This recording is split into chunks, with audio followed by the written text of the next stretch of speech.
É uma apresentação, mas é para ser descontraída, é para ser bem tranquila. Tá? Eu vou fazer a apresentação inicial, eu vou falar um pouquinho de alguns conceitos que eu acho importante a gente saber e depois a gente pula aí para essa parte da experiência do cliente para o pessoal que trabalha com produto, desenvolvimento de software. Tá? Então, para me apresentar aqui, meu nome é Diogo Kamer, sou especialista em CX, eu atuo há mais de 17 anos nessa área, né, já passei desde a parte de suporte técnico, helpdesk, análise de requisito de projeto, gerente de projetos, pré-venda, marketing, venda complexa e finalizei na área comercial.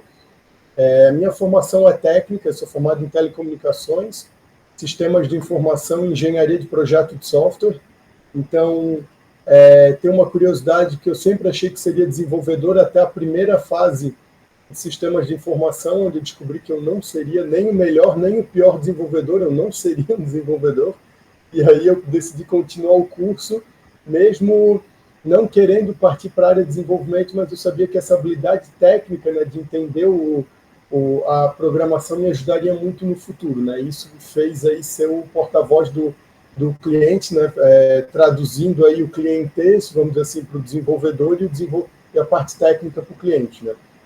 Hoje eu tenho a minha empresa, a DNA CX, eu trabalho com mentoria, palestra, consultoria e treinamentos, e estou muito ligado aí, gosto muito da parte de inovação, tecnologia e de soluções criativas. Tá? Então, vou começar aqui falando de experiência do cliente. E por que eu quero falar de experiência do cliente? Para tirar um pouquinho do preconceito que as pessoas têm que experiência do cliente é atendimento e relacionamento. Mas, na realidade, isso faz parte da experiência do cliente. A experiência do cliente é algo muito maior, ela trabalha com percepções. Né? Então, ela é o conjunto de percepções que o cliente tem enquanto ele interage com uma marca, desde que ele descobriu ela até o pós-venda. Então, pode ser que ele tenha passado pela BR aqui 101, tenha visto um outdoor, tenha pego um flyer, tenha visto uma rede social que nem sabe que ela está se relacionando contigo ainda, mas ela já está tendo uma percepção. Então, isso ali já começa a experiência daquele cliente. Né? Se tem um outdoor rasgado, feio, e que mal dá para ver a marca e o telefone, ele vai dizer, pô, que empresa relaxada, ele vai ter uma percepção ruim. Ele entra numa rede social, num site, vê um site bem bonito, e ele encontra o que ele deseja de forma fácil, ele vai dizer, cara, que experiência boa, essa empresa deve ser muito legal. Então, a ideia é que esse conjunto de percepções sempre seja alto, para que quando acontecer um problema, ele seja abafado por essa experiência, pela quantidade de experiências boas que ele teve. Né? Experiência ruim vai acontecer, nenhuma empresa é perfeita, então é fato que experiências ruins vão acontecer. O que vai diferenciar uma empresa para outra é o como você vai tratar essa experiência ruim que você trouxe para o cliente. Né? E quando a gente fala aqui do primeiro contato com a marca até o pós-venda, a gente está falando da jornada do cliente, que é exatamente isso. Desde que ele descobre a marca, por que ele considera comprar de ti, a parte de negociação, toda a parte de fechamento, depois o onboarding, né? Ele sai da etapa de jornada de compra e vai para o onboarding, onde tu guia o cliente com a cultura da tua empresa, como vai funcionar o teu produto, dá visibilidade para ele, passa os próximos passos e acompanhamento e garante a adoção dele, né? Para que quando ele vá para o pós-venda, ele vá já garantido e que ele continue sendo teu cliente pelo máximo de tempo possível e que tu consiga tirar aí novos serviços, novos produtos, né, com ele, e também receber indicações aí para que tu faça a máquina girar. Né? Então, a jornada do cliente, ela não é fixa, ela é bem variável de empresa para empresa, né, dependendo aí das personas. A jornada ela é baseada em personas, em perfil de clientes, mas geralmente ela tem fases muito semelhantes ainda, de compra, onboarding, pós-venda, e dentro delas tem várias etapas aí que vão depender aí de cada persona. Tá? Essa jornada ela é feita de atrito, uau e oportunidades. O atrito é tudo que causa um desconforto para o cliente. Então, um pagamento dificultado lá no e-commerce, por exemplo, onde ele abandona o carrinho, pode ser um atrito. Uma demora no atendimento, pode ser um atrito. um boleto que não foi enviado para ele, ele descobre 2, 3 meses depois que ele vai ter que pagar 3 contas consecutivas. É um atrito. Então, tudo que causa um desconforto para ele ou aumenta o esforço dele em relação ao teu produto é um atrito. O UAU é quando tu supera a expectativa. A gente está sempre querendo superar expectativas, né?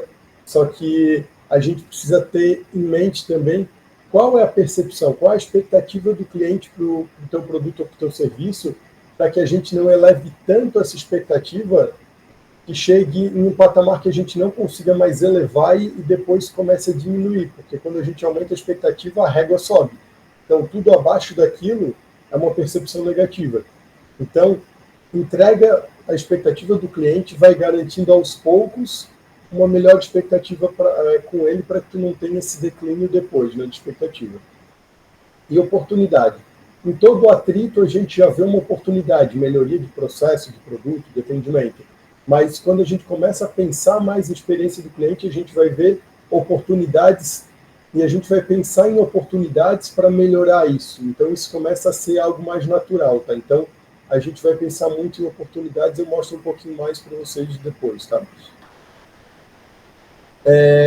Eu gosto muito de falar sobre processos e jornada, porque os processos parecem ser vilões, né? Geralmente o pessoal trata processo como burocracia, como vilão, mas eu acho o processo algo muito importante, não só para a experiência do cliente, mas para qualquer rotina que tu tenha performática ou tu queira medir resultados, tu precisa ter processo. Então, quando a gente cria a empresa, a gente cria os processos de acordo com o que é mais fácil para nós. Então, eu crio o comercial, eu crio o marketing, crio o operacional e linko eles ali da melhor forma para que a empresa flua corretamente, né? Só que indiretamente eu estou criando uma jornada para o meu cliente baseada nesses processos. Só que será que essa jornada é a que o cliente gostaria de ter? É a jornada com menor esforço para o cliente? Então, quando a gente toma essa consciência, a gente começa a retirar os atritos e a entender que esses pontos de melhorias no processo são essenciais para que a gente quebre os silos, né, os departamentos, e comece a esticar, vamos dizer assim, esses processos e a gente traga uma jornada mais fluida.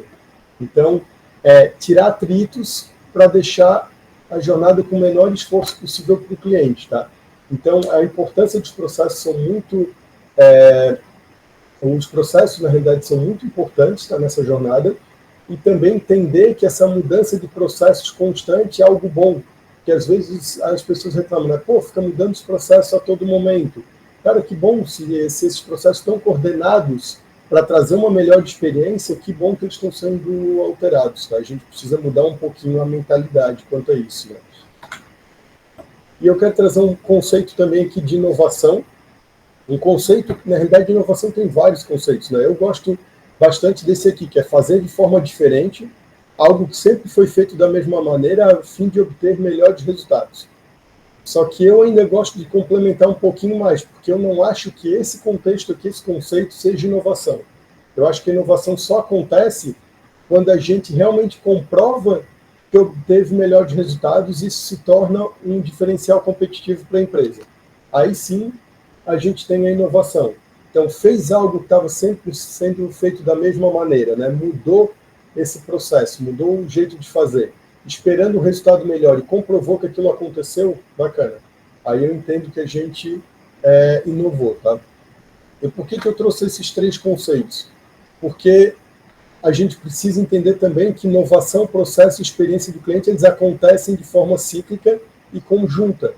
Ou seja, tu tens os teus processos. Quando eles são feitos sempre da mesma maneira e tu resolve fazer ele diferente, tu está esperando inovação. Então, tu está esperando um melhor resultado, que nesse caso é aumentar a satisfação do cliente.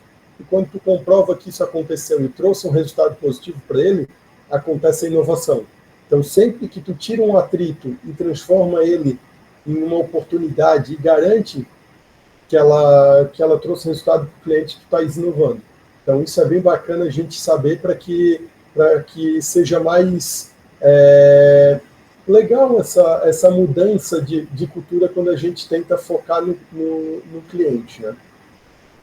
Ok? E aqui eu vou finalizar essa parte de conceitos para ir exatamente lá no tema da nossa conversa, né? Por que devemos olhar mais para a experiência do cliente? Eu trouxe 4 itens, tem vários itens, né? Eu gosto muito, quando a gente fala de produto e desenvolvimento de software, desses 4 aqui, que é evitar retrabalho, antecipar problema, melhorar produto e aumentar a retenção. E por quê, né? Como isso acontece, né? Como é que eu evito um retrabalho? Como é que eu evito, antecipo um problema, né? Entrando primeiro aqui na parte do retrabalho, acho que essa imagem aqui já é manjada para todo mundo, né? Creio que todo mundo aí, não sei se todo mundo é da área de desenvolvimento, de produto, porque isso aqui é batata, vai aparecer em alguma aula da faculdade, né?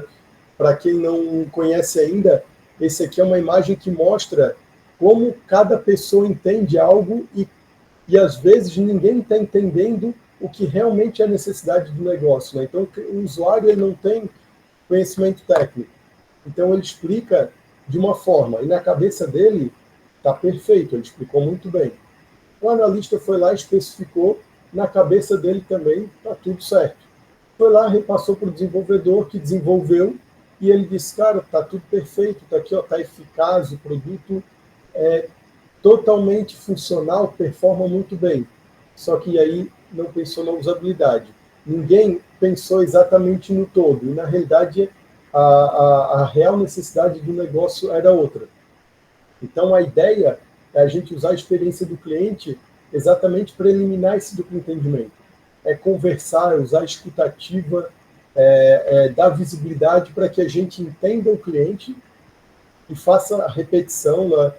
Gaste um tempo a mais, né, falando com ele, é isso que tu entendeu? Não, não é isso. É isso aqui, faz 1, 2, 3, demora, é chato. Cara, eu acho que é o terror de quem especifica projetos. Só que quando a gente gasta esse tempo a mais ali, a gente evita um retrabalho. O retrabalho é o pior vilão aí do desenvolvimento, né? Porque acaba com todo o planejamento aí que você tinha feito para aquela semana, para aquele mês, e às vezes precisa refazer alguma funcionalidade do zero e acaba, além do retrabalho de horas, né, de cronograma, acaba trazendo um estresse muito grande entre a equipe e entre as equipes, né, não só do desenvolvimento, mas quem fez essa comunicação também acaba tendo um atrito, né. Eu já adiantei um pouquinho aqui de como antecipar problemas, né, esse retrabalho, usando a escutativa. Então, não é só escutar o cliente, anotar e interpretar. A escutativa é tu entender o que ele realmente precisa, porque geralmente é diferente do que ele quer, do que ele está falando, né? Exatamente porque ele não tem todo o conhecimento, ele não conhece o todo, né? Então, dê visibilidade para ele, desenha para ele, escreve para ele, mostra para ele, ó, esse é o escopo mesmo, está tudo certo, e bata com ele ali para que ele olhe, repense, pense e depois ele diga, cara, é exatamente isso que eu quero. Com certeza isso vai ajudar. Claro, não garante que vai eliminar todo 100% do retrabalho, mas vai ajudar muito aí a diminuir ele, tá? Aqui o feedback do cliente, né, ele é muito importante para a melhoria do produto. Então, pesquisa de satisfação como NPS, CSAT, o SES, né, o SES é de esforço, o CSAT é de satisfação, o NPS é de lealdade, né, tudo isso ajuda aí a gente a coletar informações para que a gente possa melhorar o nosso produto, mas também o bate-papo do dia a dia, né, essa interação que tu tem com o cliente, uma conversa presencial, pelo telefone também ajudam muito. Exatamente porque tu consegue entender, escutar ele, né, usar a escutativa e entender nas entrelinhas. Então, entender o que ele está precisando antes mesmo dele saber exatamente o que é aquilo. Então, tu pode, como tu conhece bem o produto, tu pode começar a entender, pô, bacana, ele está precisando dessa melhoria, vou apresentar para ele para ver se resolve o problema aqui. Ah, bacana, resolveu, tudo certo. Então, colhe esse feedback do cliente, independente do canal e de como você colher, mas utilize ele, traga para dentro de casa, crie uma base de conhecimento para que tu consiga melhorar aí o teu próprio produto, tá? Aumentar a retenção. Então, tem uma pesquisa aqui, uma frase do Kotler, na realidade, né, é que conquistar um novo cliente ele custa de 5 a 7 vezes mais do que manter um cliente atual. Então, isso acontece porque hoje o custo de aquisição ele é muito alto. Né? Tu tem que contratar uma equipe comercial, tu tem que contratar uma equipe de marketing, fazer toda a tua estratégia, fazer publicidade, Então, tudo isso hoje é muito caro. E manter um cliente hoje, tu tem pouco custo para manter ele, né? Se tu manter ele satisfeito. Então, ele custa 5 a 7 vezes mais do que tu investir em trazer muita gente para dentro de casa do que tu manter e tentar lucrar com ele. E a ideia é essa, que a gente utilize o cliente para o quê? Deixar ele tão satisfeito que a gente consiga vender mais para ele, seja um upsell, um cross-sell, um serviço novo, um produto novo, um combos, né, algum tipo de consultoria, então vender adicionais, né, para aumentar o ticket médio, para que ele continue satisfeito com a gente e ele te pagando para que você traga essa comodidade, essa satisfação para ele, para que tu resolva um problema dele, né? Então é bacana que a gente deixe bem claro para ele tudo que a gente possui, para que ele não procure na concorrência. Claro que eu gosto muito que a gente faça isso por etapas. Não adianta lá no onboarding tu fazer uma enxurrada de informação para o cliente, depois ele não vai lembrar, ele vai lembrar só do que ele precisa fazer naquele momento. Então foque em dar instrução para ele do que ele precisa naquele momento e vai entendendo se ele chegou no próximo nível de entender uma próxima funcionalidade, e aí sim tu vai ali tentando novos negócios com ele, né? Então entenda ali qual é o primeiro valor que tu entrega para ele lá dentro do onboarding, depois mapeia os marcos de sucesso e garanta que ele atinja o objetivo que tu trouxe para que ele tem por contratar o teu produto, né? Para que daí sim tu tenha esse sucesso, né? Tu garanta esse sucesso do teu cliente, tá? A visão do cliente e a visão interna, elas precisam estar no mesmo foco. Porque se a gente tiver cada um, né, o cliente para um lado e a empresa para o outro, a gente está num cabo de guerra, então acaba não saindo do lugar, né? Ou às vezes pende para um lado ou pende para o outro. O ideal é que seja uma balança, né? Porque se não tiver mais fazendo sentido para o cliente ou para a empresa, cara, não faz mais sentido tu manter aquele cliente, né? Então, demitir clientes também é algo que precisa ser normalizado na empresa. Quando não está mais fazendo sentido para uma das partes, desapega, né? Deixa aí, porque o teu custo com aquele cliente provavelmente vai ser muito alto, porque não está mais fazendo sentido para ele ou vice-versa, tá? Então, aqui, por mais difícil que isso seja, alguns clientes têm que ser demitidos, né, Diogo? Sim. Sabe? Acontece, e até a relação não ser mais saudável, em algum momento a gente tem que botar um fim nisso também. Exatamente. E, cara, acontece muito, principalmente quando é empresa nova, né? E eu não acho nada de errado nisso, porque a empresa que não fatura morre, então a gente precisa trazer clientes para dentro de casa. E nem sempre a gente traz os clientes ideal, o ICP, né?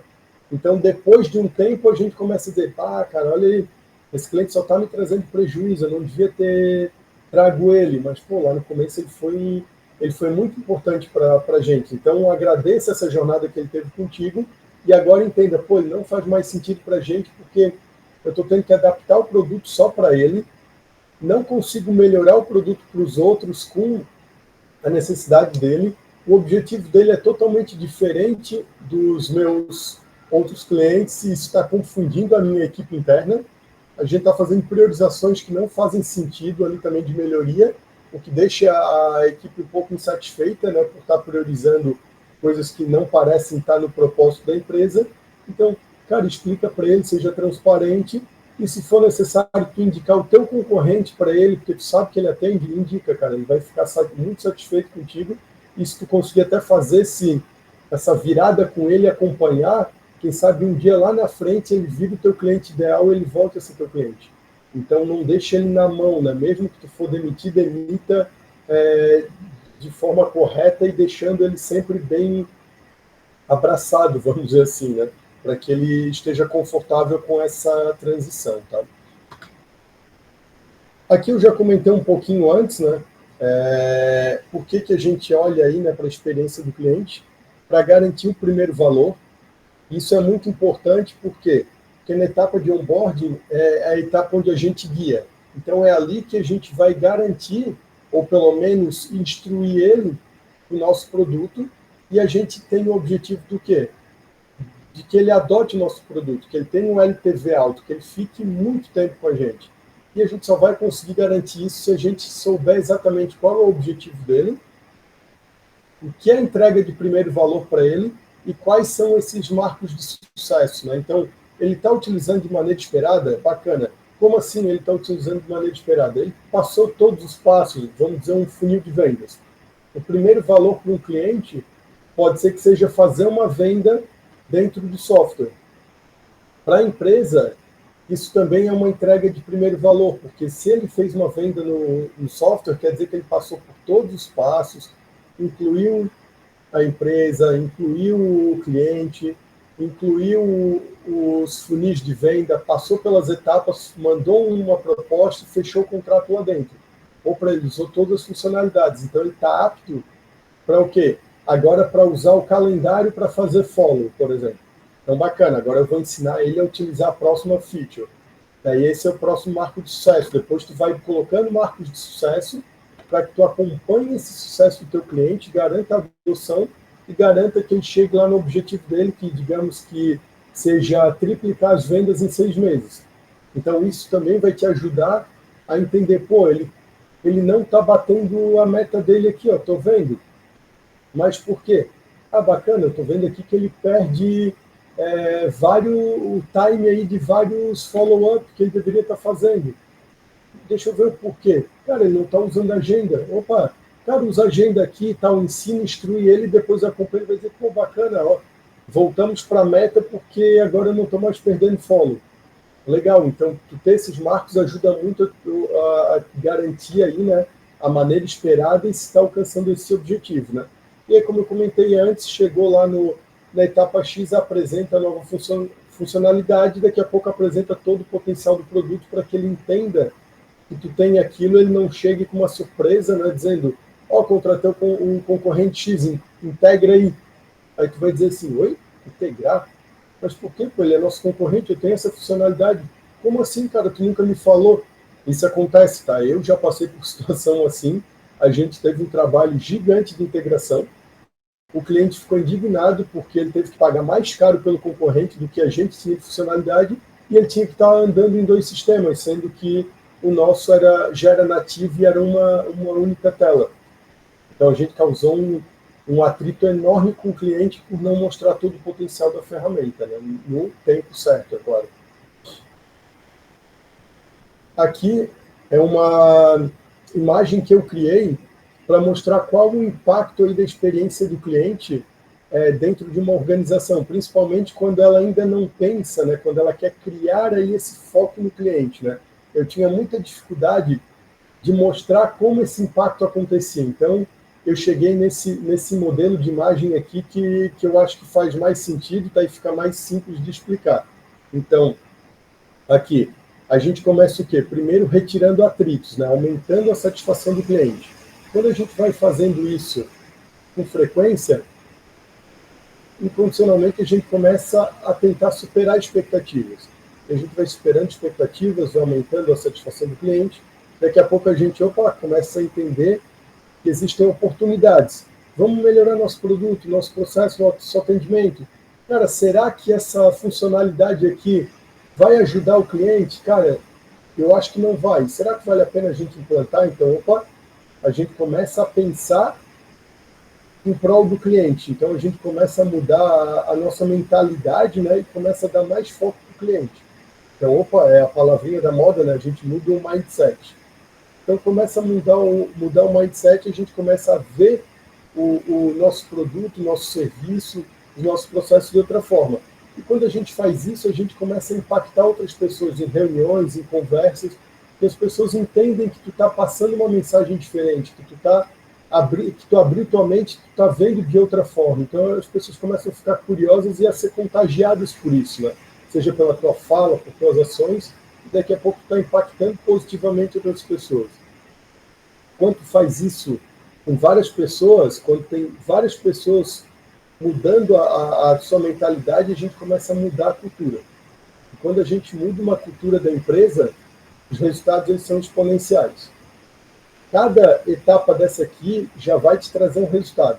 Seja ele pequeno, seja ele grande, um resultado ele vai trazer. Só que quando a gente muda uma cultura, e eu não estou falando só de experiência do cliente, né? Qualquer cultura que tu queira atuar, que tu implantar na empresa, seja um data-driven, seja focado aí num DevOps, alguma coisa, quando tu muda a cultura da empresa, aí tu começa a ver o resultado. Por quê? Porque o teu alinhamento de propósito, de cliente, nesse caso, né, e visão interna, eles estão com o mesmo foco. Então, a partir daí, isso é incondicional, né? E aí eu coloco foguetinho para dizer o quê? Que a gente começa a decolar. E decolar como? De forma orgânica. Por que orgânica? Porque a gente está usando a coisa mais básica que uma empresa tem, cliente. Nenhuma empresa sobrevive sem clientes. Então, a gente quer utilizar o quê? O próprio cliente para que a gente possa escalar a empresa, para que a gente possa trazer mais faturamento, trazer mais clientes usando o próprio cliente. Eu não sou contra o growth, né? Trazer vários clientes para dentro de casa, desde que a gente esteja preparado para receber esses clientes. Eu sou totalmente a favor e isso tem que acontecer, porque a roda gira, o churn ele é inevitável, né? Tem muitas pessoas que dizem que o cliente cliente feliz cancela sorrindo, mas isso acontece mesmo, porque se um cliente, por exemplo, tens um escritório físico, o teu serviço é aqui em Florianópolis, se ela mudou para Curitiba e tu não consegue atender lá, cara, ela vai cancelar. Por mais que ela ame o teu trabalho, o teu serviço, ela vai cancelar, então ela está cancelando sorrindo. Tem ciclos que se fecham mesmo que o cliente esteja satisfeito, né? Então a gente precisa entender que ocorre essa queda, a gente tem que trazer clientes, né? O ideal que seja o ICP, né? Que seja o nosso cliente ideal e que a gente esteja preparado para receber esses clientes. No começo do ano, acho que todo mundo acompanhou aí a quantidade de layoffs que teve no Brasil e no mundo, né? O caixa do investimento estava bem alto, estava todo mundo investindo, as empresas estavam recebendo aportes e só focando em faturamento, em crescimento, em número de clientes, esqueceram de olhar a balança do lucro. Então, eu estou faturando 100 milhões, estou trazendo 100 clientes por mês, só que daí ia ver lá na peneira da retenção, saía 50, trazia 100, saía 50. Aí muita gente pode dizer, cara, bacana, tem 50 de margem para cima aí, estamos no lucro. Mas na realidade não, porque o custo de aquisição era alto, o custo de retenção era alto, e no final das contas a balança estava negativa ou estava zerada. Então a empresa estava mascarando, né, um crescimento, só que estava com um lucro baixo. Então começou o quê? A ter os layoffs, né? Porque estoura a corda onde é o mais frágil, que são as pessoas, né? Então acaba tendo que demitir as pessoas para colocar essa balança e se reestruturar. E quando a gente tem esse crescimento baseado em clientes, a gente tem uma estrutura mais sólida, porque o cliente sabe, cara, a empresa resolve meu problema. Então, se tiver uma crise, tiver algum inesperado, né, uma pandemia, é bem provável que o cliente diga, cara, eles já me ajudaram tanto que não tem problema, eu vou ficar esse tempo com eles, eu sei que eles estão passando por uma situação difícil, mas eu vou retribuir isso para ele. Então, é muito mais fácil dele fazer isso do que ele não ter vínculo nenhum contigo e simplesmente dizer, cara, o problema é deles, eu vou sair, pirão, pouca farinha, meu pirão primeiro, né? Tem aquele ditado. Então, e esse vínculo que a gente cria com o cliente ajuda muito a gente a escalar uma empresa, tá?